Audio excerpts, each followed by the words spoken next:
Halo, salam rekan-rekan sekalian. Selamat datang, selamat bergabung di webinar Rizal Classroom. Kali ini kita akan membahas topik yang cukup menarik, yaitu bagaimana caranya membangun keakraban dengan pelanggan melalui penerapan gaya komunikasi. Sebelum kita mulai, izinkan saya memperkenalkan diri terlebih dahulu. Nama saya Andrizal. Saya berpengalaman profesional selama 12 tahun di industri knowledge, training and development, dan education. Menjadi konsultan program pelatihan untuk banyak perusahaan di Indonesia, kemudian jadi fasilitator atau pengajar, baik untuk kelas offline maupun online, certified asesor kompetensi dari LSP Pemasaran, dan juga saat ini aktif sebagai dosen. Kemudian selain itu saya juga terlibat penulisan beberapa buku bestseller dan textbook yang diterbitkan secara nasional. Ini adalah cover dari buku-buku tersebut. Dan ini adalah beberapa perusahaan atau klien yang pernah saya buatkan program pelatihannya. Banyak dari Anda mungkin belum tahu apa sih Rizal Classroom itu. Rizal Classroom adalah ruang belajar ilmu bisnis, manajemen, marketing, branding, sales, service, dan leadership yang dikelola secara pribadi oleh saya sendiri. Di sini Anda akan belajar secara praktis, sistematis, interaktif dengan rujukan konseptual yang jelas. Anda bisa bertanya, meminta saran, masukan kapanpun, dimanapun via WA pribadi saya atau DM di Instagramnya Rizal Classroom. RC atau Rizal Classroom dapat diakses di maubelajarapa.com dan kanal YouTube Rizal Classroom. Mengapa kali ini Rizal Classroom mengambil topik komunikasi? Karena manusia adalah makhluk sosial. Manusia nggak bisa hidup tanpa orang-orang lain atau manusia-manusia lainnya.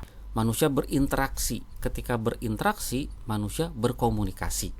Hampir lebih dari setengah hidupnya atau sepanjang hidupnya, manusia akan terus berkomunikasi. Karena ini dilakukan dalam jangka waktu yang lama, tentu secara logis akan muncul berbagai macam permasalahan atau tantangan dalam melakukan komunikasi yang efektif. Salah satu contohnya Anda bisa lihat di slide berikut ini, permasalahan yang dialami oleh Steven. Steven adalah seorang tenaga penjual yang hangat, periang, berkepribadian menarik. Namun kinerja penjualannya tidak terlalu istimewa, biasa saja. Ketika berjualan, ia sulit untuk membangun keakraban dengan pelanggan yang bawaannya serius dan tidak banyak berbicara. Ia pun kerap gagal membangun kepercayaan pelanggan ketika berhadapan dengan pelanggan yang lebih senior dan lebih tinggi jabatannya. Kalau kita lihat ya, kondisi Steven ini orangnya ramah, kemudian hangat, periang, kepribadiannya menarik, dan sepertinya enak diajak ngobrol. Tapi kenapa penjualannya atau kemampuan berkomunikasinya tidak dapat menaikkan kemampuan penjualannya, kinerja penjualannya? Kenapa kok ia mengalami masalah ketika berhadapan dengan pelanggan yang bawaannya serius dan tidak banyak berbicara? Apa yang terjadi? Ada juga permasalahan seperti yang dialami oleh Dimitri berikut ini. Dimitri sudah 5 tahun bertugas untuk melayani calon pelanggan yang masuk ke showroom mobil tempat ia bekerja saat ini. Ia beberapa kali ditegur oleh manajernya karena keluhan dari pelanggan yang mengatakan Dimitri kurang ramah. Hal ini sempat membuatnya stres. Ia memang pendiam dan serius, namun tidak ada niatannya untuk menjadi kurang ramah terhadap pelanggan. Kenapa pelanggan bisa mengatakan Dimitri kurang ramah? Dimitri memang serius, tidak banyak ngomong, bawaannya serius. Tapi kalau dikatakan kurang ramah, rasanya kurang pas. Tapi kenapa bisa pelanggan mengatakan Dimitri kurang ramah? Apa yang salah di sini? Ada juga permasalahan seperti yang dialami oleh Niki. Niki adalah karyawan di divisi Humas atau Public Relation, sebuah perusahaan multinasional. Saat ini ia memasuki tahun ketiga di dalam pekerjaannya. Salah satu hal tersulit yang harus ia lalui selama ini adalah bekerja sama dengan orang-orang yang baru ia kenal. Dalam waktu singkat, ia dituntut untuk mampu berkolaborasi menyukseskan sebuah proyek dengan orang-orang yang baru ia temui pertama kali. Di sini nampaknya Niki mengalami kesulitan untuk beradaptasi dengan orang-orang sekitarnya, orang-orang yang jadi rekan kerjanya. Kenapa ini bisa terjadi? Apa yang kurang dengan Niki? Apa yang dialami dan dirasakan oleh Steven, Dimitri, dan Niki disebabkan karena ketidakpahaman mereka mengenai gaya komunikasi. Andai saja mereka paham mengenai gaya komunikasi, mungkin permasalahan mereka tidak akan terjadi. Apa itu gaya komunikasi? Kenapa penting memahami mengenai gaya komunikasi ini? Gaya komunikasi jika dapat dipahami dengan baik, dikuasai dengan baik, ini akan membantu Anda. Jika Anda bekerja di bidang penjualan, gaya komunikasi dapat membantu Anda memperbesar tingkat kesuksesan penjualan. Jika Anda bekerja di bidang layanan, gaya komunikasi dapat memperkuat tingkat kepuasan pelanggan Anda. Dan di dalam keseharian, orang yang mampu memahami dan menerapkan gaya komunikasi dengan baik, mampu memperbaiki kualitas hubungan interpersonalnya. Lantas, apa yang dimaksud dengan gaya komunikasi? Gaya komunikasi adalah pola dari cara seseorang berkomunikasi yang dipengaruhi oleh keturunan, kepribadian, dan lingkungannya. Jadi di sini ada kepribadian yang mempengaruhi gaya komunikasi ya. Pola tersebut terlihat menonjol, cenderung konsisten, namun masih bisa dirubah. Di dalam gaya komunikasi terdapat dua dimensi yang perlu kita pahami. Pertama, ada dimensi dominance. Kedua, dimensi sociability. Dominance adalah kecenderungan orang untuk mendominasi dan mengambil kendali. Orang yang dominan suka bersaing, suka mengambil keputusan, dan suka berargumen. Nilai dominasi di dalam diri setiap orang berbeda-beda, bisa rendah, bisa tinggi. Sociability adalah kecenderungan orang untuk menjalin interaksi dan berteman dengan orang lain. Orang yang sociability-nya tinggi, mudah berteman, serta mudah mengekspresikan emosi dan perasaannya. Nilai sociability di dalam diri setiap orang juga berbeda-beda, bisa rendah, bisa tinggi. Dengan menggabungkan dua dimensi tersebut, dimensi dominance dan dimensi sociability, lahirlah yang kita namakan dengan kuadran gaya komunikasi. Dari kuadran gaya komunikasi bisa kita petakan ada 4 tipe gaya komunikasi. Pertama, emotif, kemudian yang kedua ada direktif, reflektif, dan yang keempat ada suportif. Orang emotif memiliki high sociability dan high dominance. Dia high sociability, high dominance.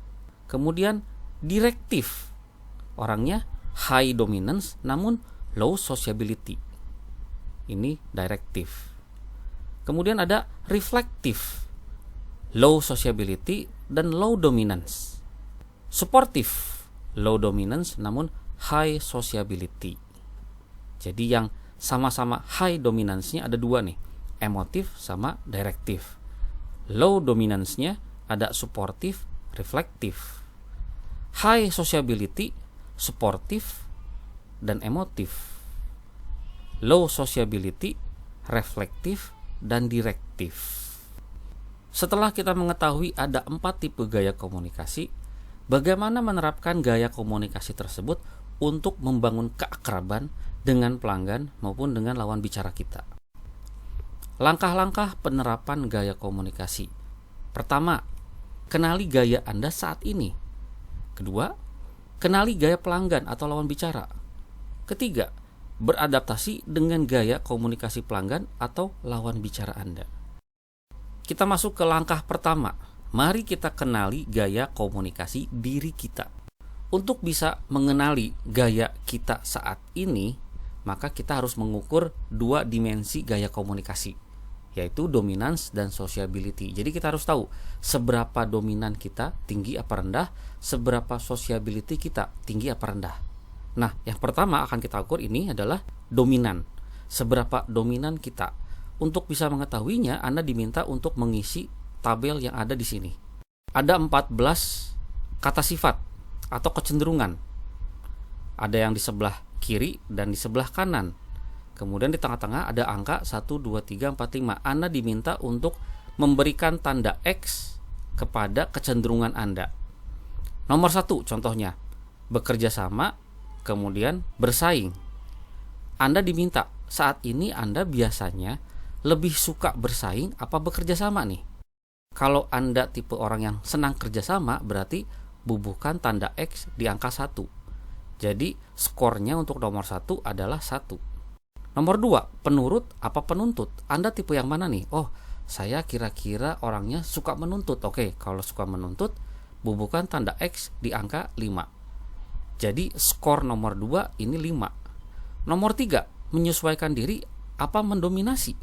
Kalau Anda misalkan, wah saya lebih senang mendominasi tapi nggak senang-senang banget.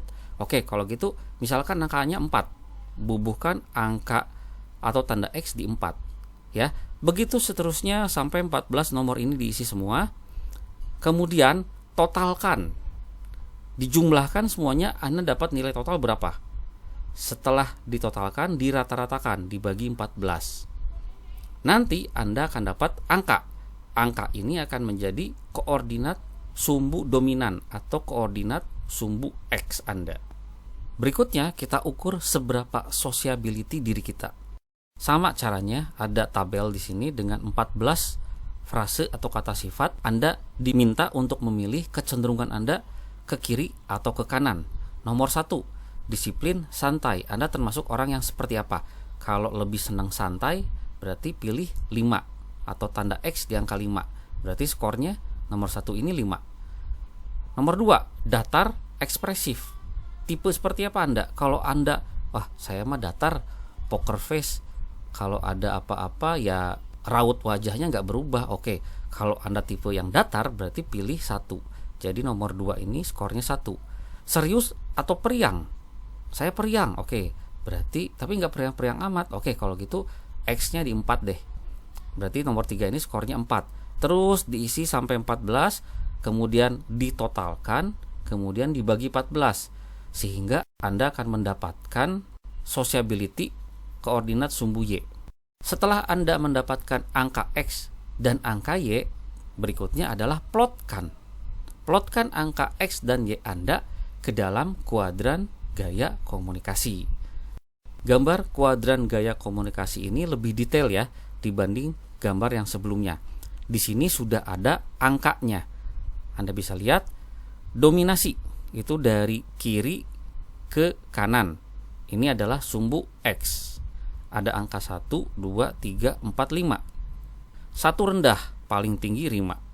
Kemudian sumbu Y. Ini adalah sociability, sosialnya. Sumbu Y. Angka 1, 2, 3, 4, 5. Kalau rendah berarti 1, paling tinggi 5. Anda bisa lihat ada 4 kuadran. Ini emotif, direktif, reflektif, suportif. Orang emotif dan direktif ini adalah orang ekstrovert. Fokus ke orang, fokus ke tugas. Suportif reflektif ini adalah orang introvert. Yang satu fokus ke orang, yang satu fokus ke tugas. Apa fokus ke orang, fokus ke tugas, introvert, ekstrovert itu apa? Nanti kita akan bahas. Ya, jadi angka X dan Y Anda diplotkan ke sini. Misalkan sebagai contoh ya, setelah dihitung Anda dapat nilai X itu adalah 4,5. Kemudian Y-nya 3,5 diplotkan. Jadi X-nya 4,5, 1, 2, 3, 4,5 di sini ya. Kemudian Y-nya 3,5. 1, 2, 3, 3,5. Pertemuannya, nah ini titik merah. Jatuh di area apa nih? Emotif. Ya, jatuh di area emotif. Berarti Anda adalah tipe gaya orang emotif. Emotif adalah orang yang sociability-nya tinggi, dominasinya tinggi, ekstrovert dan fokus ke orang. Akhirnya di langkah pertama ini Anda tahu Anda termasuk tipe gaya komunikasi yang mana. Emotif, direktif, reflektif atau sportif. Sekarang akan kita pelajari karakteristik dari masing-masing gaya komunikasi. Pertama, emotif. Emotif ini orangnya ekstrovert, fokus ke orang. Apa sih ekstrovert dan fokus ke orang ini? Ekstrovert lawannya adalah introvert. Ini adalah dua tipe kepribadian. Kepribadian ekstrovert atau introvert. Orang yang ekstrovert itu biasanya orang yang periang atau terbuka. Sedangkan kebalikannya, orang introvert yaitu orang yang punya kepribadian pendiam dan tertutup. Jadi kalau orang ekstrovert itu banyak ngomong, spontan. Kalau orang introvert itu banyak diemnya, lebih banyak menutup dirinya. Kemudian fokus ke orang, nanti ada fokus ke tugas. Fokus ke orang berarti tipe orang emotif ini memiliki interest, memiliki perhatian yang kuat kepada orang. Sedangkan orang yang fokusnya ke tugas, nanti di beberapa tipe ada yang fokusnya ke tugas, itu artinya dia lebih fokus kepada tugasnya, pekerjaannya, atau hal-hal yang sifatnya non orang. Orang emotif ini sifat dasarnya atau sifat umumnya kurang lebih seperti ini. Dia periang, rame, namun sedikit pelupa nih. Ramah, spontan, ekspresif, emosional, perasa orangnya. Senang mencari kesepahaman, menyukai kesenangan, memiliki banyak teman, senang diperhatikan, dan optimis. Ini karakteristik dari orang emotif. Karakteristik umumnya dia adalah ekstrovert dan fokus ke orang. Kalau didetailkan lagi, karakteristik lainnya adalah ini. Berikutnya, tipe orang direktif. Ekstrovert fokus ke tugas. Nah, ekstrovert berarti dia terbuka. Kemudian fokus ke tugas. Kalau tadi emotif itu fokusnya ke orang. Kalau fokus ke tugas berarti dia lebih banyak memiliki interest ke hal yang sifatnya pekerjaan, tugasnya dia, jabatannya dia. Jadi bawaannya orang yang fokus ke tugas ini biasanya serius. Fokusnya adalah apa yang menjadi tugas dia saat itu. Karakteristiknya serius, tegas. Kemudian lugas, tidak ada basa-basi, suka bersaing, berkemauan keras, berorientasi kendali, ingin jadi nomor satu, ingin dihormati dan dihargai, ingin jadi pusat perhatian. Ini karakteristik dari orang direktif. Berikutnya, tipe reflektif. Dia introvert dan fokus ke tugas. Kalau tadi emotif ekstrovert, kemudian direktif ekstrovert, reflektif ini introvert. Jadi orangnya tertutup. Kalau tertutup berarti dia biasanya pendiam, nggak banyak ngomong. Fokus ke tugas. Nah, fokusnya ke pekerjaan bukan ke orang. Berarti Anda bayangkan ya, dia pendiam tapi fokus ke tugas. Dia berarti serius orangnya. Ngomonginnya kerjaan mulu. Dia nggak terlalu suka berteman karena dia bukan fokus ke orang tapi fokusnya ke tugas. Pendiam dan kurang banyak atau kurang senang berteman. Karakteristiknya serius, kritis, faktual. Tenang, datar. Disiplin, kaku.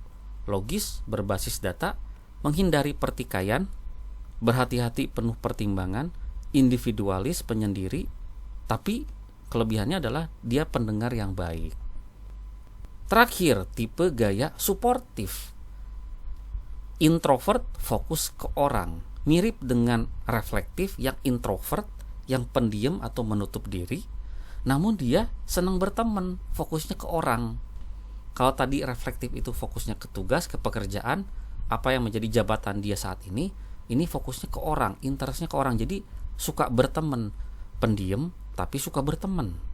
Karakteristiknya biasanya orang suportif ini adalah ramah, hangat, mudah bergaul, rendah hati, diplomatis, tidak tergesa-gesa, berpikir logis dan faktual, menyukai keterlibatan pribadi, menyukai kompromi dan suka berteman.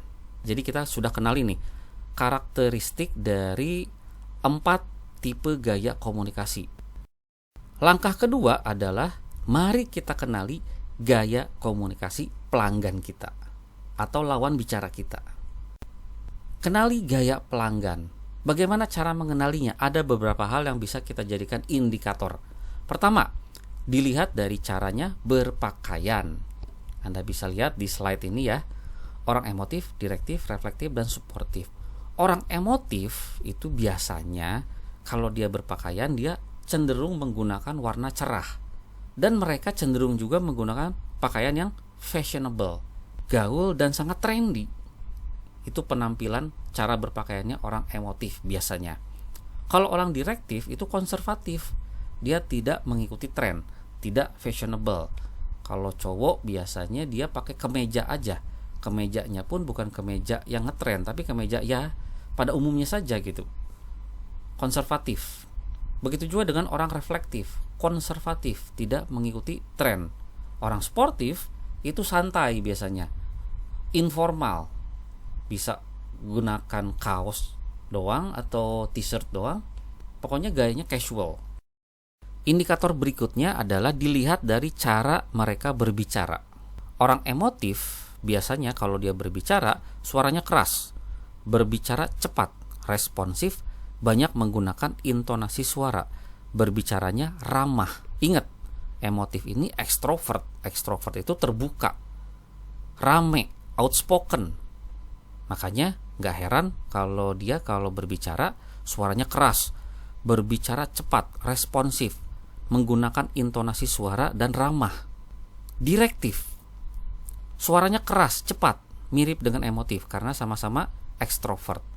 Responsif, namun sedikit menggunakan intonasi suara.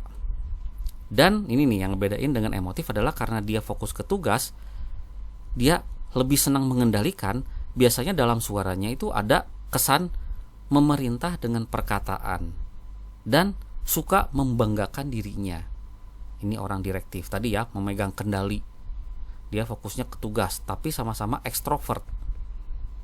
Reflektif, suaranya pelan, berbicara lambat, merespon dengan hati-hati, tidak ada intonasi suara, berbicaranya baku.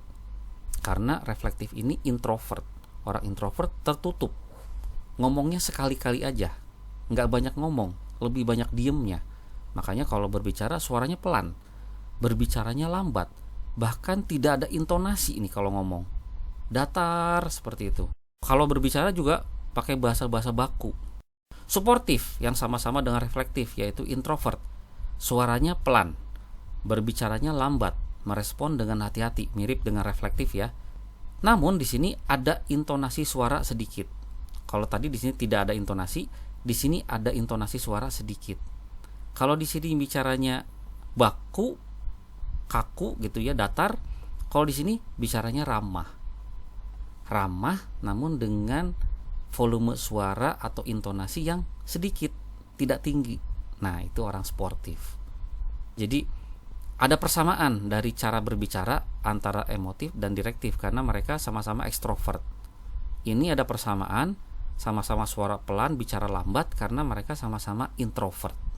Seperti itu, agar Anda mudah menghafalnya nih, memahaminya. Ini sama-sama ekstrovert, makanya suaranya keras, ngomongnya cepat. Kalau ini introvert, ngomongnya pelan, lambat, dan hati-hati. Indikator berikutnya untuk menilai gaya komunikasi pelanggan bisa dilihat dari pekerjaan atau jabatannya. Meskipun dalam catatan ya, pekerjaan ini belum tentu akurat untuk menilai gaya komunikasi seseorang. Emotif pekerjaannya biasanya ini pesohor, aktris atau aktor, komedian. Jadi kalau dilihat dari sini persamaannya adalah mereka sama-sama profesi yang menjadi pusat perhatian orang. Ini sesuai dengan karakternya emotif yang senang diperhatiin. Kemudian direktif, orang yang senang memegang kendali. Jabatan-jabatan ditempati oleh orang direktif adalah jabatan manajerial. Dia bisa manajer, general manager, direktur, dan sebagainya. Atau bisa juga dia aparat, polisi, memegang kendali kan, pengacara, berargumen, berdebat. Ini adalah tipe-tipe orang yang cocok nih ditempati oleh orang direktif. Reflektif karena dia pendiam namun pintar, kemudian fokusnya ke tugas, jadi dia ngulik ilmu nih biasanya. Jabatannya biasanya adalah ilmuwan atau peneliti, dokter, insinyur, atau kerja di bidang IT. Orang-orang IT di kantor kita nih biasanya orangnya reflektif, agak pendiam, nggak terlalu banyak berteman ya, karena dia orangnya serius, introvert. Suportif ini orang yang senang berteman karena fokusnya ke orang. Profesi yang biasa ditempati oleh orang sportif adalah tenaga pendidik, humas atau PR, relawan kemanusiaan. Jadi dilihat dari pekerjaannya, ini beberapa pekerjaan, tentu masih banyak pekerjaan yang lain yang bisa kita jadikan indikator untuk menilai gaya komunikasinya seperti apa. meskipun belum akurat. Contohnya seperti ini nih, ada komedian tanah air yang kalau kita lihat di TV itu kelihatannya emotif, rame, ngobrol sama dia ngebodor mulu, ngelucu mulu, kayaknya orangnya rame, emotif. Tapi kata sebagian orang yang udah kenal beliau secara pribadi, ternyata orangnya reflektif, pendiam sebenarnya, pendiam dan serius. Jadi bisa seperti itu, kita ngelihat di layar kaca orangnya emotif, ternyata setelah kita kenal reflektif. Ini kekurangannya kalau kita hanya mengandalkan pekerjaan atau jabatan untuk bisa mengenali gaya komunikasi pelanggan. Ini hanya pegangan awal saja untuk bisa menebak pelanggan kita itu tipenya yang mana. Gaya komunikasi pun bisa dilihat dari ruang kerja, kamar, atau rumah. Kalau Anda punya kesempatan untuk lihat ruang kerjanya, kantornya pelanggan kita bisa nebak mereka tipenya yang mana. Orang emotif, kondisi ruangan atau kondisi mejanya itu biasanya seperti ini nih. Mejanya berantakan, ada foto diri, kemudian ada foto selebritis. Kalau Anda masuk ke rumah teman Anda, rumah pelanggan Anda, pas masuk rumah, wah banyak foto dia, isinya foto dia semua. Nah, dia sendiri gitu ya, close up foto dia. Berarti ini bisa kita lihat, wah ini orangnya emotif, orang yang senang jadi pusat perhatian orang, senang diperhatiin. Ini tipe orang emotif. Meja berantakan, foto diri, foto selebritis. Orang direktif, senang memegang kendali, mejanya luas untuk menunjukkan penguasaan dia, untuk menunjukkan wewenang dia yang luas, tanggung jawab dia yang luas. Bersih, ada jam karena orangnya disiplin, jadi jam itu penting. Ada penghargaan, ini untuk menunjukkan seberapa penting diri dia, untuk mendapatkan pengakuan orang yang lihat. Orang direktif, jadi ada penghargaan ditempel misalkan. Reflektif, rapih, bersih, terorganisir, dan ada tumpukan buku yang tertumpuk rapih. Nah, ini tipe orang reflektif nih, terorganisir, senang baca mereka. Kamarnya rapih, nggak seperti orang emotif yang biasanya berantakan.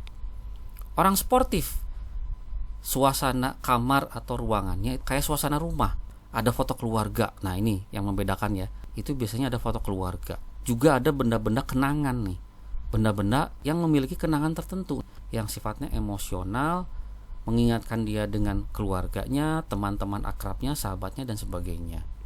Kemudian bisa juga dilihat dari perilakunya saat di toko atau di gerai atau di showroom. Misalkan Anda menjadi karyawan ya, jadi staff ataupun jadi customer service, atau kalau di perusahaan Anda di frontliner. Kemudian Anda menghadapi beberapa orang dengan gerak-gerik tertentu. Dari gerak-gerik itu kita bisa nilai tipe pelanggan itu emotif, direktif, reflektif, atau sportif. Pelanggan yang emotif itu biasanya ini, begitu dia masuk ke toko, ke gerai, dia akan langsung menghampiri kita, terbuka menceritakan kisah pribadi. Waktu interaksi relatif lama, jadi dia langsung ketemu Anda, memperkenalkan diri, nyapa Anda kayak udah kenal lama, ngobrol, cerita hal-hal, misalkan dia cerita tentang kucingnya di rumah, cerita tentang barusan dia potong rambut, terus potong rambutnya salah, wah macam-macam. Terbuka menceritakan kisah pribadi, dan waktu interaksinya lama. Ini tipe orang yang emotif, ramai, orang yang seneng ngobrol, seneng ngegosip. Nah, itu tipe orang emotif. Kemudian orang direktif, kalau pelanggan masuk ke toko Anda atau gerai Anda, orang direktif ini biasanya akan langsung menghampiri Anda. Tapi bukannya ngobrol, dia tidak suka berbasa-basi, dia nggak suka menceritakan hal pribadi, dia akan langsung to the point. Dia butuh apa, dia akan langsung tanyakan kepada Anda. Kalau dia butuh produk, dia akan melihat-lihat produknya sebentar. Setelah itu dia ngelihat, wah nggak ada produk yang sesuai dengan keinginan saya, dia akan tinggalkan. Jadi dia nggak mau buang-buang waktu lama-lama nongkrong di toko, di gerai, lihat-lihat barang-barang yang lain, nggak mau dia. Karena waktu bagi dia sangat berharga.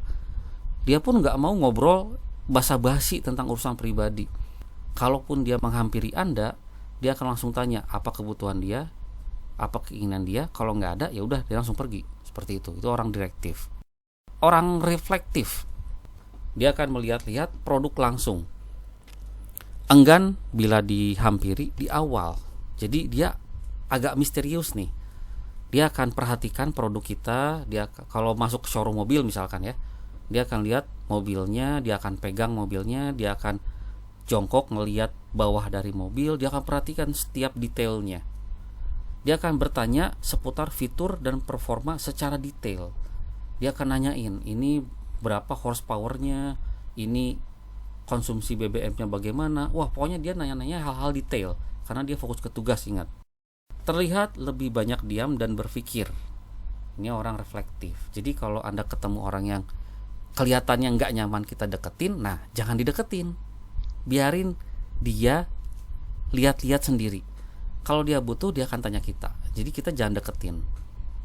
Orang sportif, begitu dia masuk ke toko atau gerai kita, dia akan menatap salesman dengan ramah dan tersenyum. Jadi begitu datang, dia tersenyum ke kita. Itu ciri-ciri dari orang sportif, ramah orangnya, fokus ke orang. Begitu datang, dia tersenyum. Nah, udah, berarti dia sportif. Orang reflektif, orang direktif nggak akan senyum, boro-boro senyum, lihat kita aja mungkin nggak. Emotif itu bisa jadi senyum juga, tapi senyumnya bukan hanya sekedar senyum, dia rame. Kalau orang sportif dia nggak rame, karena introvert, dia akan ramah dan melempar senyum sama Anda. Segan untuk bertanya langsung, sama mirip dengan reflektif ya, dia agak enggan dideketin sama kita. Karena apa? Karena dia introvert, dia menjaga jarak, mau membuka diri bila ditanya. Nah, kalau kita bisa membawa diri ya, nanya dengan ramah, dia akan bisa bertanya atau mengobrol dengan enak. Tapi ya itu, jangan dideketin di awal. Harus kasih dia waktu dulu. Mirip sama reflektif, sama-sama introvert soalnya. Seperti itu. Ini perilaku tiap masing-masing gaya komunikasi jika pelanggan itu masuk ke toko, gerai atau showroom Anda. Sekarang kita tebak-tebakan. Kira-kira tipe gaya komunikasi tokoh berikut ini apa menurut Anda? Nah, Anda pasti pernah ya, bukan pernah, pasti tahulah ini. Bapak Ahok, Basuki Cahayapurnama. Kira-kira tipe gayanya yang mana nih?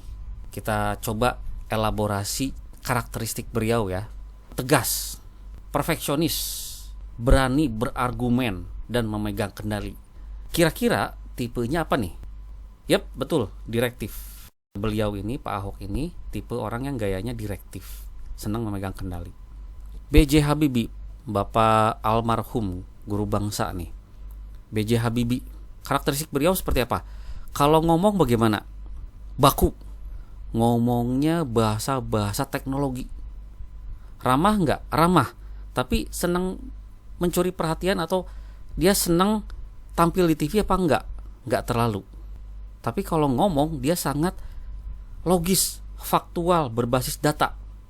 Kira-kira tipe orang seperti apa nih? Atau gaya komunikasi seperti apa yang dimiliki oleh Bapak B.J. Habibie? Reflektif.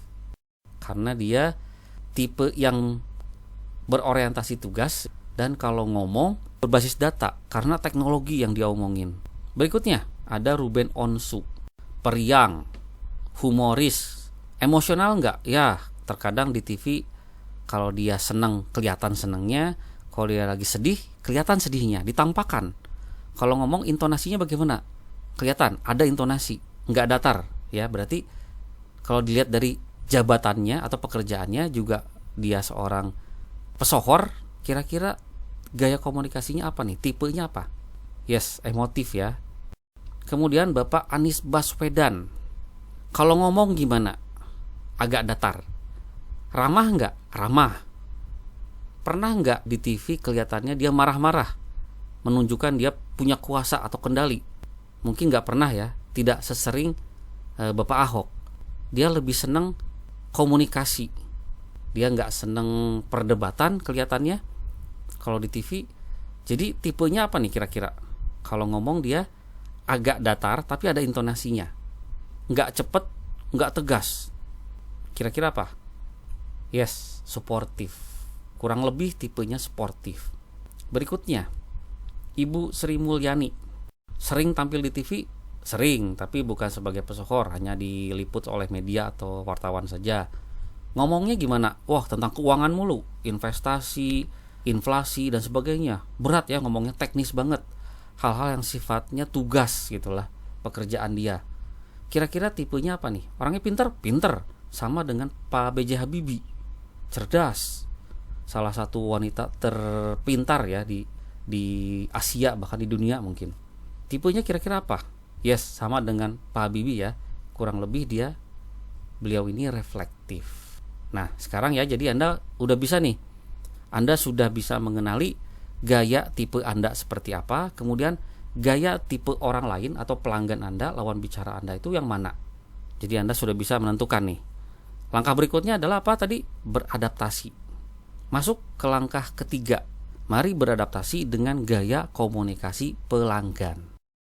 Untuk bisa beradaptasi dengan gaya komunikasi pelanggan, kita harus kenali lagi nih. Kita balik lagi ke gambar kuadran gaya komunikasi. Kalau Anda lihat di sini, di gambar kuadran gaya komunikasi ada 3 lingkaran nih. Lingkaran putih, lingkaran hijau, dan lingkaran kuning. Putih ini zona 1, hijau ini zona 2, dan yang kuning zona ekses atau zona yang berlebihan istilahnya, excess zone. Nah, apa artinya? Gini, ada orang yang mudah untuk berubah atau beradaptasi dengan gaya pelanggan. Ada orang yang kesulitan untuk merubah gayanya menyesuaikan dengan gaya komunikasi pelanggan. Kita pelajari satu-satu. Zona 1 atau lingkaran putih. Tipe gaya komunikasi Anda tidak ada yang menonjol atau merata di keempat tipe. Artinya Anda dapat dengan mudah beradaptasi. Kalau Anda sudah punya angka X dan Y kemudian diplot, dan plotnya itu jatuh di area putih atau zona 1, ini artinya Anda tidak punya kepribadian yang menonjol. Artinya apa? Anda merata di semua tipe. Jadi kalau Anda direktif, tapi sebagian ada reflektifnya, sebagian bisa jadi ada sportifnya, sebagian bisa jadi ada emotifnya. Jadi Anda tuh merata di keempat kuadran. Ini jatuh ke daerah putih. Nah, orang yang jatuh di area putih ini, zone 1 ini orangnya mudah beradaptasi dengan gaya pelanggan. Kenapa? Karena dia nggak punya yang dominan. Dia nggak punya gaya yang menonjol, satu yang menonjol. Semuanya merata, sehingga ketika dia ketemu sama orang reflektif, ya gampang beradaptasi. Ketemu dengan yang direktif, bisa juga beradaptasi, nggak mengalami kesulitan. Ini kelebihannya kalau Anda jatuh di area lingkaran putih. Sekarang kalau area hijau, zona 2, ini artinya apa? Ini area normal. Area normal kebanyakan orang. Anda memiliki satu tipe gaya komunikasi yang menonjol, butuh sedikit usaha untuk beradaptasi. Orang kebanyakan itu jatuhnya di sini. Setelah diplot, angka Anda jatuh di area hijau ini, lingkaran hijau ini. Ini area normal. Anda bisa beradaptasi, bisa, tapi butuh sedikit usaha.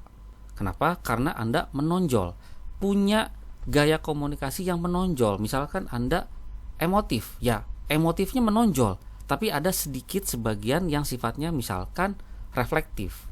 Ada sebagian lagi mungkin yang sifatnya suportif, tapi yang menonjol emotif. Untuk merubah, beradaptasi dengan gaya lain bisa nggak? Bisa, tapi butuh sedikit usaha. Kalau yang putih ini sangat mudah ya untuk merubah, beradaptasi.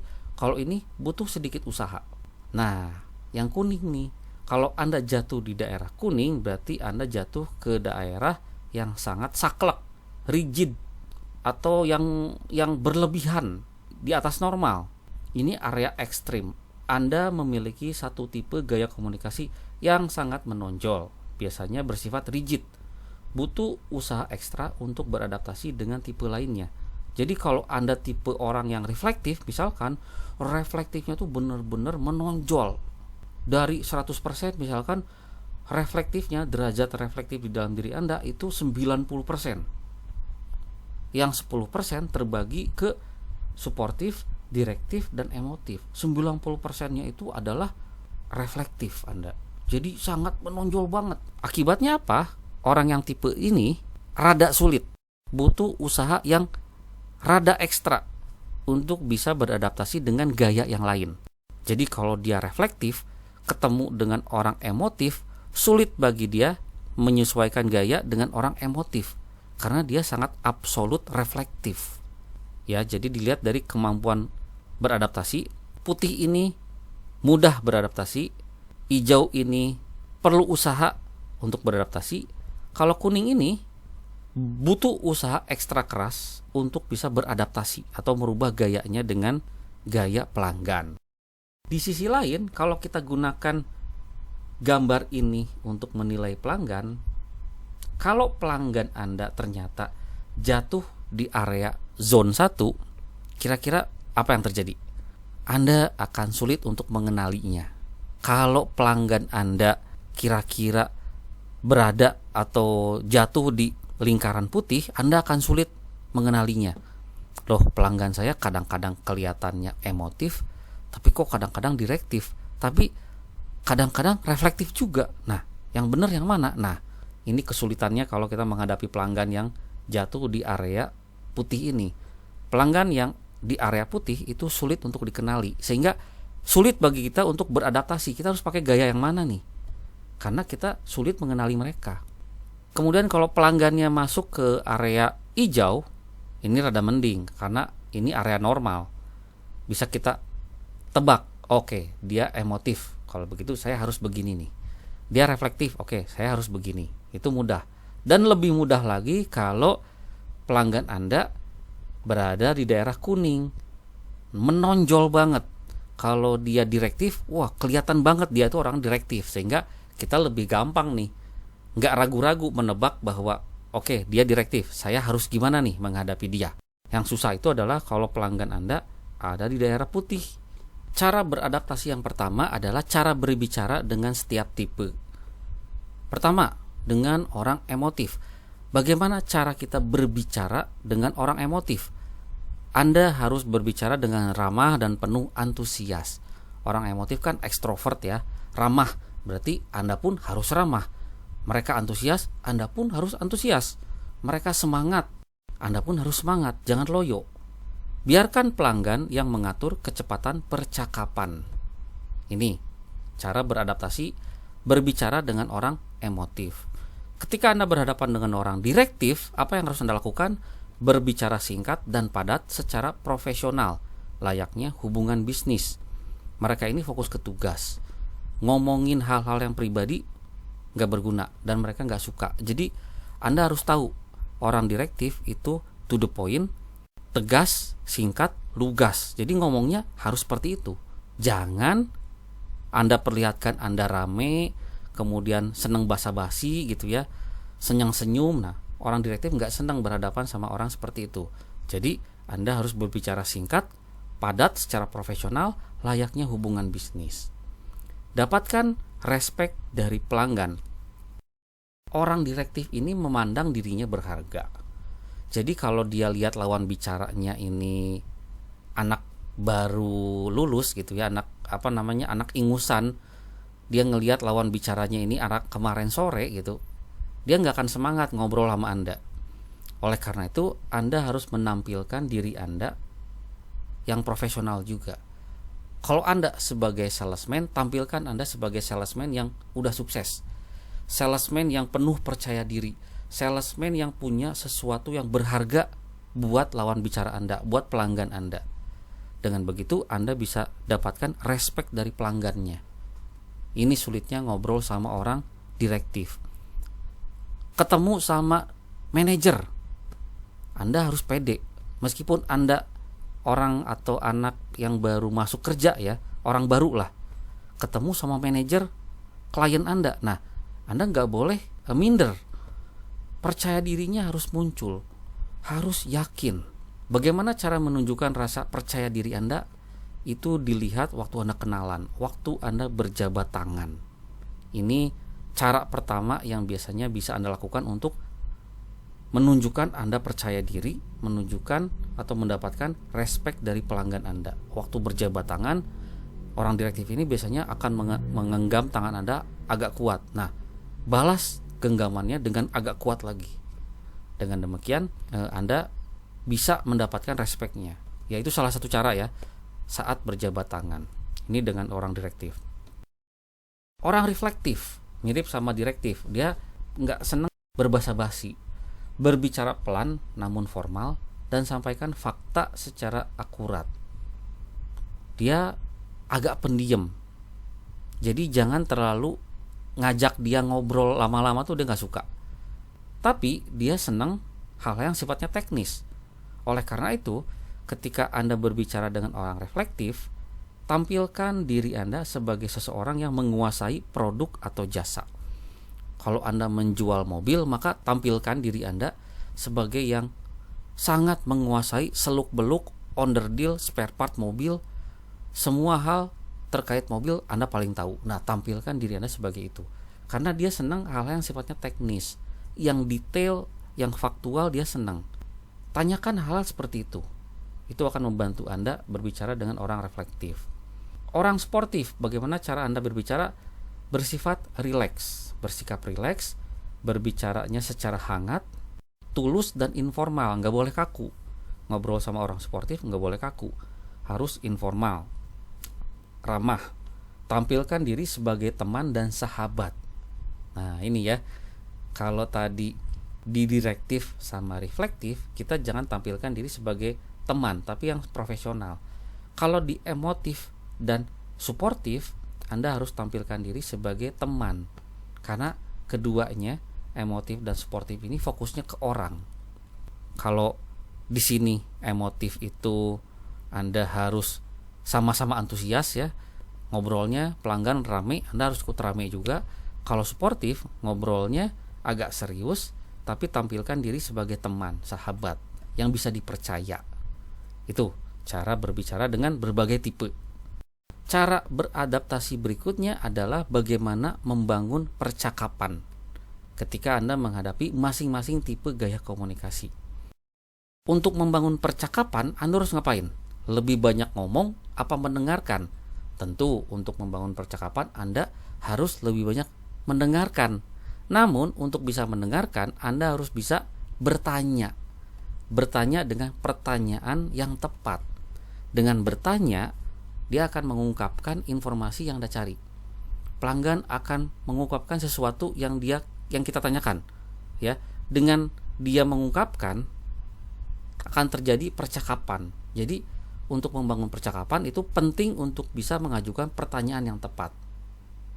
Nah, untuk berhadapan dengan orang emotif, apa sih yang harus kita tanyakan? Tanyakan kehidupan pribadinya, tanyakan kesehariannya, tanyakan keluarganya, mimpinya, dan prestasinya. Jadi kalau Anda ketemu sama orang emotif, tanyain binatang kesukaannya, tanyain binatang peliharaannya saat ini. Si Blacky, tanyain tentang si Blacky. Si Blacky sifatnya seperti apa? Wah, senang tuh. Dia senang akan mengungkapkan banyak. Udah, Anda tinggal tanya seputar itu saja. Tanyakan tentang cita-citanya, mimpinya seperti apa. Orang emotif senang tuh ngobrol seperti itu. Kemudian puji penampilannya untuk membangun percakapan sama orang emotif. Kalau dengan orang direktif, nah ini nggak bisa nih Anda nanyain tentang anjingnya di rumah bagaimana. Wah, nggak senang orang direktif. Tanyakan perkembangan bisnis, keadaan industri terkini, penemuan-penemuan baru dalam bisnis. Jadi hal yang sifatnya serius. Kalau dia bos atau manajer sebuah perusahaan, tanyakan kira-kira tantangannya di perusahaan sekarang seperti apa. Kira-kira tren terkini yang harus dimanfaatkan oleh perusahaan Anda seperti apa. Wah, tanyakan tentang perkembangan ekonomi, inflasi, tanyakan tentang perkembangan politik terkini. Nah, mereka senang. Ya, jadi hal-hal yang sifatnya serius, perkembangan bisnis dan sebagainya. Puji dan hargai capaiannya. Nah, orang direktif ini kan sama-sama ekstrovert ya. Dia senang diperhatikan, dihargai. Nah, misalkan dia ketika ngobrol mengungkapkan, wah, dia telah berhasil meningkatkan penjualan perusahaan dia. Wah, misalkan dia berhasil mendapatkan award apa atau penghargaan dari mana. Nah, Anda harus puji pencapaiannya.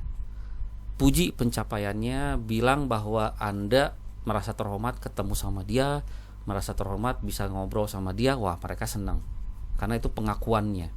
Berarti dia direspeki gitu ya, dihormati, dihargai. Itu harus kita perlihatkan. waktu membangun percakapan. Dengan orang reflektif, tanyakan fitur, spek, fungsi spesifik, dan persyaratan yang dicari. Kalau dia kita penjaga toko handphone misalkan, dia datang ke toko kita lagi nyari handphone, nah tanyakan hal-hal spesifik tentang handphone. Misalkan tanyakan handphonenya buat apa, kemudian cari yang berapa gigabyte memorinya, kemudian prosesornya seperti apa. Wah, mereka senang.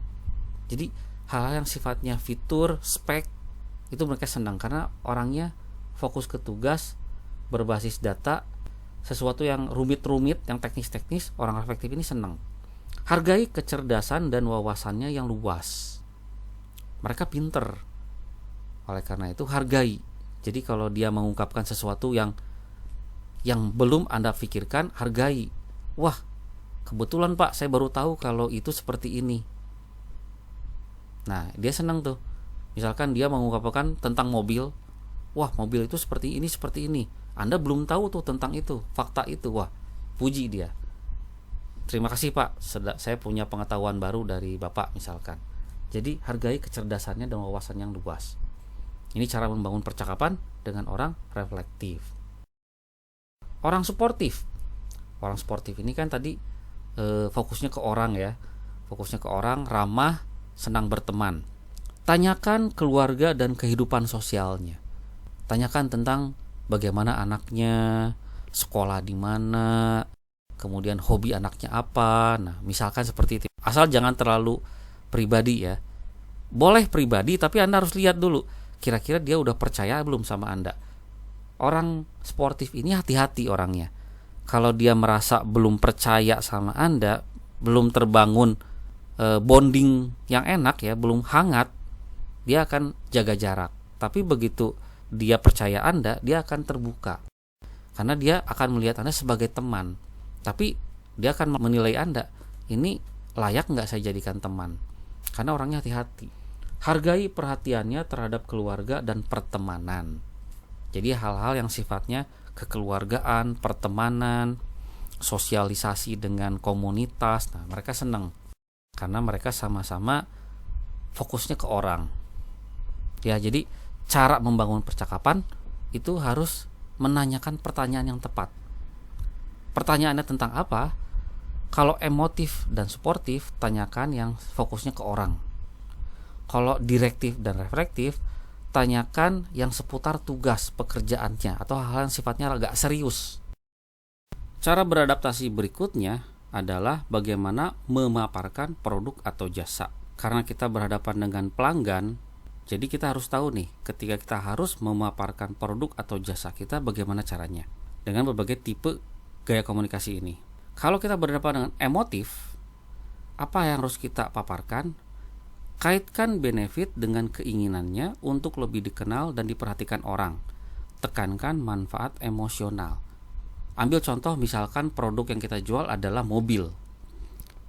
Jadi ketika kita memaparkan mobil, bilang bahwa dengan menggunakan mobil ini benefitnya adalah Anda, bapak atau ibu, kalau pakai mobil ini, bapak dan ibu akan banyak atau akan lebih diperhatikan oleh orang yang lihat.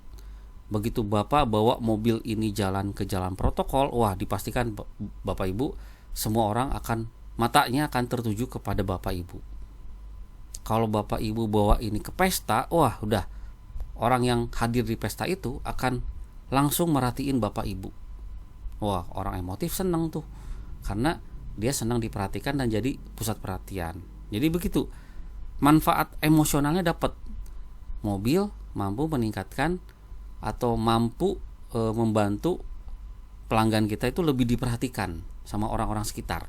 Itu ya manfaat emosionalnya. Sekarang dengan orang direktif, cara memaparkannya bagaimana? Kaitkan benefit dengan efisiensi dan efektivitas kinerja yang bisa dicapai. Tekankan manfaat fungsional, jangan bahas fitur. Ambil lagi contoh mobil. Apa yang harus kita utarakan? Benefit apa yang harus kita utarakan sama orang direktif? Nah, tunjukkan sama orang direktif, Pak, kalau Bapak beli mobil sekarang, Bapak bisa hemat uang sebesar misalkan 50% Pak dibandingkan kalau Bapak beli mobilnya nanti. Misalkan seperti itu. Wah, dia senang tuh karena ada efisiensi, ada efektivitas yang bisa dia dapat.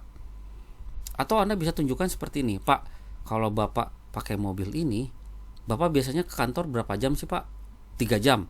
Kalau Bapak pakai mobil ini, Bapak bisa menghemat jarak tempuhnya menjadi 1 jam Pak. Tadinya 3 jam jadi cuma 1 jam dengan mobil ini. Wah, dia senang tuh. Orang direktif itu kan fokusnya tugas, efisiensi, efektivitas.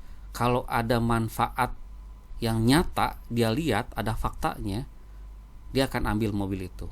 Ya, jadi tekankan manfaat fungsional itu. Mobil ini lebih irit. Mobil ini bisa membantu produktivitas kerja dia. Dia senang tuh. Seperti itu. Jadi ini orangnya fokus ke tugas ya. Kalau yang emotif tadi fokusnya ke orang, kalau ini fokusnya ke tugas. Jadi kaitkan dengan benefitnya yang sifatnya seperti itu, yang fungsional. Orang reflektif, kaitkan benefit dengan keunggulan teknis serta fitur dibandingkan pesaing. Nah, kemudian tekankan manfaat fungsional, bahas fitur dan bagaimana hal tersebut bisa membantunya. Reflektif ini mirip dengan direktif. Orangnya serius, berdasarkan fakta. Apa yang dia pikirkan lebih produktif, lebih efisien, lebih efektif, dia senang. Cuman bedanya di direktif ini lebih sesuatu yang dampaknya besar. Kalau yang reflektif ini dampaknya yang fitur-fitur. Misalkan Anda bilang, Pak, mobil ini konsumsi BBM-nya lebih hemat. Dalam sebulan Bapak biasanya konsumsi BBM berapa sih Pak? 300.000 misalkan. Bapak kalau pakai mobil ini bisa menghemat sampai 100.000. Biasanya Bapak konsumsi BBM 300.000 sebulan, dengan ini hanya 200.000 Pak. Jadi sifatnya yang agak spesifik. Kalau yang tadi kan direktif itu meningkatkan produktivitas kerja dia, waktu tempuh menjadi lebih cepat. Nah, kalau ini yang lebih spesifik lagi, bukan bisa, Anda bisa utarakan waktu tempuh juga bisa sih, tapi dia lebih senang tertarik yang spesifik, yang fitur-fitur. Terus Anda bisa bilang horsepower. Horsepower ini Pak, kalau horsepowernya mobil yang ini itu hanya segini. Misalkan 1.500 horsepower. Kalau ini Pak 2.000 Pak. Tapi konsumsi BBM-nya hemat. 2.000 horsepower tapi konsumsi BBM hemat. Wah, dia senang tuh yang kayak begitu.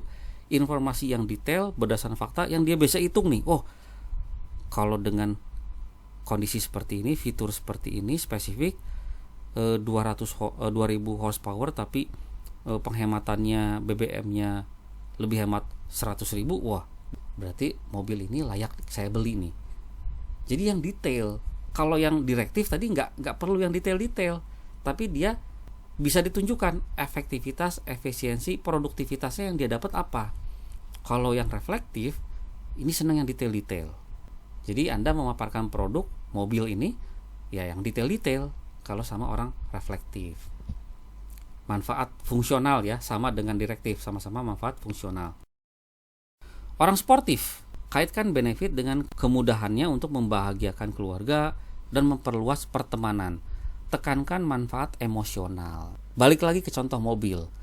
Bagaimana cara ngomongnya ke orang sportif? Anda nggak bisa ngomong bahwa dengan mobil ini waktu tempuh Bapak menjadi lebih cepat kalau ke kantor, kemudian ngomongin horsepower dia nggak peduli. Anda harus ngomong seperti ini, Pak, dengan mobil ini anak-anak Bapak akan aman. Mobil ini kalau kena tabrakan Pak, ada airbagnya. Mobil ini menjamin keselamatan semua orang yang ada di dalam mobil ini kalau terjadi tabrakan. Karena mereka peduli sama anak-anaknya. Jadi tonjolkan manfaat emosionalnya untuk menjaga keselamatan keluarga. Dia langsung senang tuh. Orang sportif itu sangat fokus ke orang, sangat family oriented, sangat peduli sama sahabat, teman dan sebagainya. Jadi cara memaparkan produk atau jasa beda-beda setiap tipenya.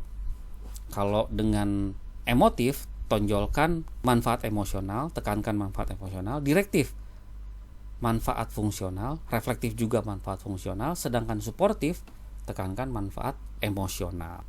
Kita sudah pelajari bagaimana menerapkan gaya komunikasi untuk membangun keakraban dengan pelanggan atau dengan lawan bicara kita. Apa saja 3 langkah tersebut?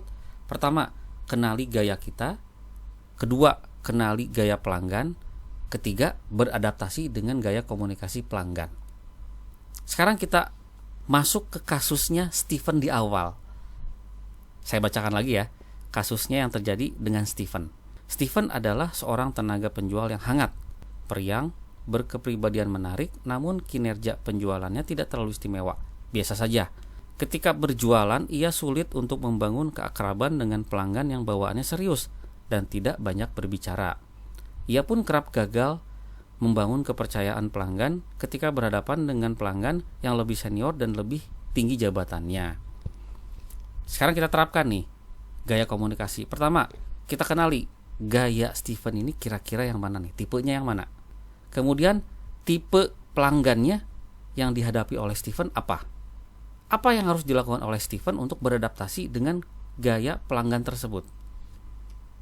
Steven, kalau kita lihat dari kondisinya ya, bisa dibilang Steven ini tipe orang yang emotif.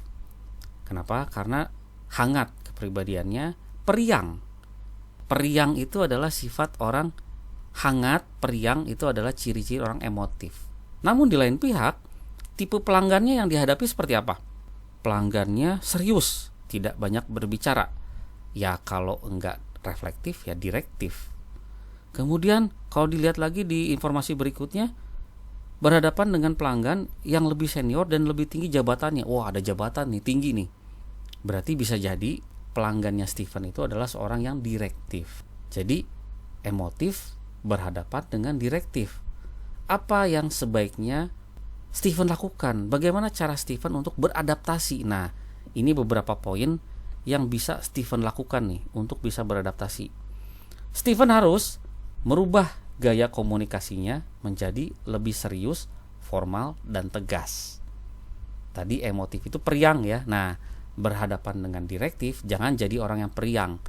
Harus lebih serius, formal, dan tegas. Berbicara lugas langsung pada intinya.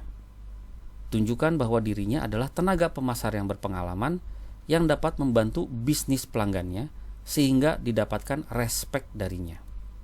Tunjukkan bagaimana produk atau jasa bisa membantu bisnisnya pelanggan. Itu yang harus dilakukan oleh Steven, sehingga diharapkan kinerja penjualannya akan menjadi lebih baik lagi. Sekarang kita lihat kasus yang dialami oleh Dimitri. Dimitri sudah 5 tahun bertugas untuk melayani calon pelanggan yang masuk ke showroom mobil tempat ia bekerja saat ini. Ia beberapa kali ditegur oleh manajer karena keluhan dari pelanggan yang mengatakan Dimitri kurang ramah. Hal ini sempat membuat Dimitri stres. Ia memang pendiam dan serius, namun tidak ada niatannya untuk menjadi kurang ramah terhadap pelanggan. Oke, kita analisa. Kira-kira tipe gaya komunikasinya Dimitri ini apa? Kata kuncinya adalah dia pendiam, serius, kemudian dianggap kurang ramah. Kira-kira tipenya apa? Kalau pendiam dan serius ya kalau enggak reflektif ya suportif. Diam, serius, dan kurang ramah. Kalau suportif itu biasanya ramah. Dia dianggap kurang ramah. Jadi bisa jadi tipe Dimitri ini adalah reflektif.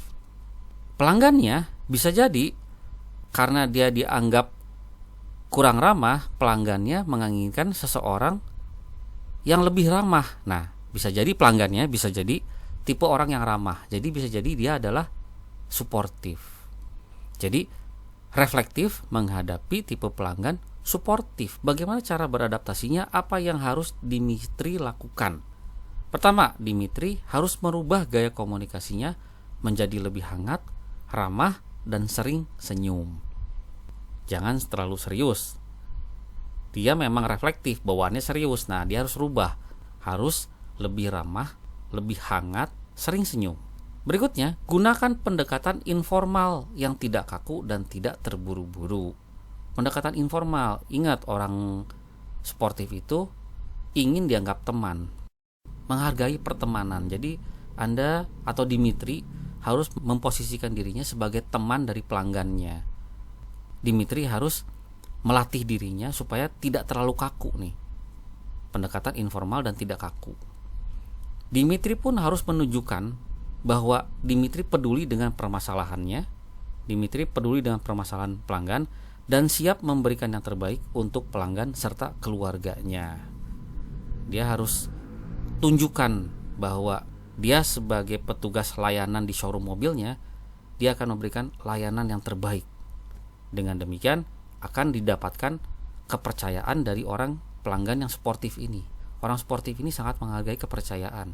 Kalau lawan bicaranya dianggap nggak bisa dipercaya, nah dia akan hati-hati. Dia nggak akan nyaman ngobrol sama Dimitri. Jadi Dimitri harus tunjukkan bahwa ia peduli dengan permasalahan pelanggan dan siap memberikan yang terbaik untuk pelanggan serta keluarganya. Bagaimana dengan Niki? Niki adalah karyawan di divisi Humas Public Relations sebuah perusahaan multinasional. Saat ini ia memasuki tahun ketiga di dalam pekerjaannya. Salah satu hal tersulit yang harus ia lalui selama ini adalah bekerja sama dengan orang-orang yang baru ia kenal. Dalam waktu singkat, ia dituntut untuk mampu berkolaborasi menyukseskan sebuah proyek dengan orang-orang yang baru ia temui pertama kali. Permasalahan Niki ini adalah permasalahan yang jelas permasalahan sehari-hari di dunia bisnis ketika dia nggak paham apa itu gaya komunikasi. Dilihat dari kondisinya, kelihatannya Niki ini belum memahami gaya komunikasi dari dirinya sendiri. Ia pun belum memahami bagaimana gaya komunikasi rekan-rekan kerjanya yang baru ia temui, sehingga hubungan interpersonalnya kurang baik. Hal yang harus dilakukan oleh Niki adalah dia harus kenali dirinya termasuk tipe gaya komunikasi yang mana. Kemudian kenali rekan-rekannya termasuk tipe gaya komunikasi yang mana. Akhirnya Niki harus bisa beradaptasi dengan tipe gaya komunikasi teman-temannya atau rekan-rekannya, sehingga hubungan interpersonal bisa lebih efektif dan kinerjanya menjadi semakin baik. Jadi masalahnya yang dialami oleh Niki sebenarnya hubungan interpersonal dengan rekan-rekan kerja. Seandainya Niki sudah paham mengenai gaya komunikasi, mungkin yang dialami oleh Niki ini bisa dicegah. Demikian kita sudah pelajari ya bagaimana caranya membangun keakraban dengan pelanggan menggunakan gaya komunikasi. Kalau Anda ingin tahu rujukannya dari buku mana sih saya ambil materi ini atau topik ini, ada di buku ini, Selling Today, Partnering to Create Value. Ini cover dari buku yang saya ambil teorinya. Penulisnya ada 3, ada Gerald L. Manning, kemudian Dr. Michael Aharne, sama Dr. Barry L. Rees. Oke, terima kasih atas atensi Anda. Jika Anda suka dengan webinar ini, jika webinar ini Anda rasakan manfaatnya, jangan lupa untuk like dan subscribe. Sekali lagi terima kasih atas waktunya. Ikuti webinar Rizal Classroom berikutnya dengan topik-topik yang lebih menarik.